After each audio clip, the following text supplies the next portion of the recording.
Hi everyone, Coldam here again with another VOX Immortalis commentary guide. This video is for the heroic difficulty of Lord Marrowgar in Icecrown Citadel.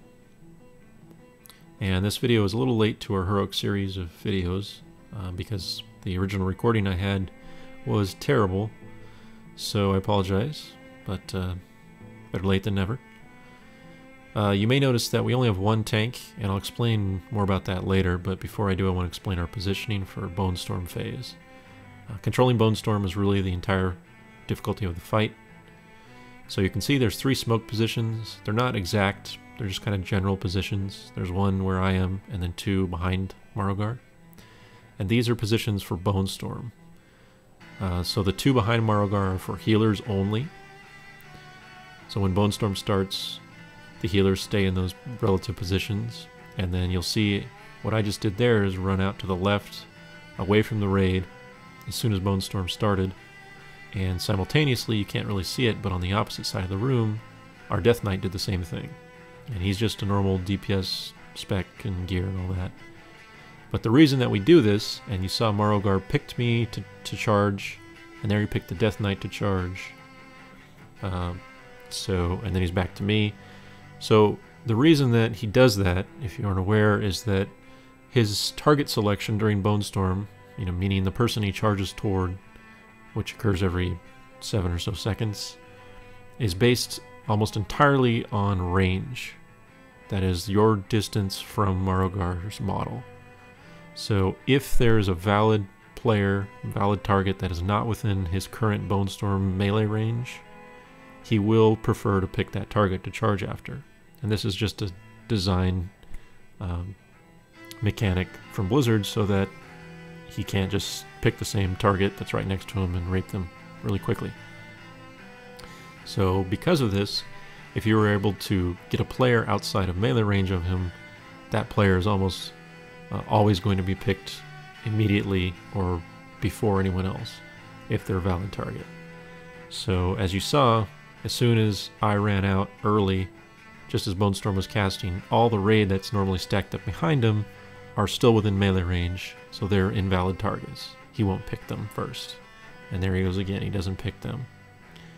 So our positioning for Bone Storm really relies on that knowledge. If you're out of that 25-yard AE range or so, the chances are he won't pick you to run after. So myself and the Death Knight form 2 points, and then the rest of the raid forms the 3rd point of a very large triangle system. And then within that 3rd point where the 8 raid members are, you can see there's 3 smokes that form a smaller triangle within the larger triangle. And as I mentioned, the 2 back smokes behind Marrowgar's position are for healers only, and we use 3 healers, so 2 on one smoke and 1 on the other.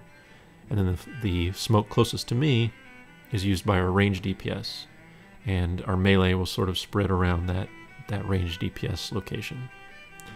So the reason for this is, as you can logically guess, Marrowgar will pick the raid members to charge after he charges myself or the Death Knight, because they're now not within melee range and they're valid targets. But he basically has 5 targets that he can select that aren't healers, and if he does that, he'll go to the back smoke, and the 2 healer positions are not in danger and they can remain stationary the entire time and keep healing.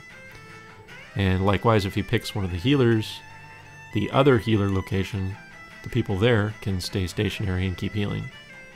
So really, it's the most efficient setup that we found for this fight. And there can still be issues, and in fact I think we have a couple deaths just before we get the kill here, because the spike damage combined with the spin, if he's right on top of you, is pretty heavy. And if you're not aware, the damage from his Bone Storm scales based on the distance you are from the center of his model. So it does around 2,000 physical when you're on the outside edge, and scales up to 11,000 or so when you're right in the center of his model. So it can be very, very high if you're not watching for that. At any rate, so that's how we handle Bone Storm, and we found this to work much better than sort of the chaos of just kind of general spread out. The other thing is bone spikes happen during the storm, so you just have to deal with those. And then I also mentioned I was going to talk about one tank. We found that healing one tank even on heroic was much easier and more controlled than 2 tanks, simply because the healers don't have to spread their heals to 2 targets and waste a lot of overhealing. Instead, they can just spam and use up their overhealing on one person. So that's pretty much it, and I hope you got the gist. Thanks for watching.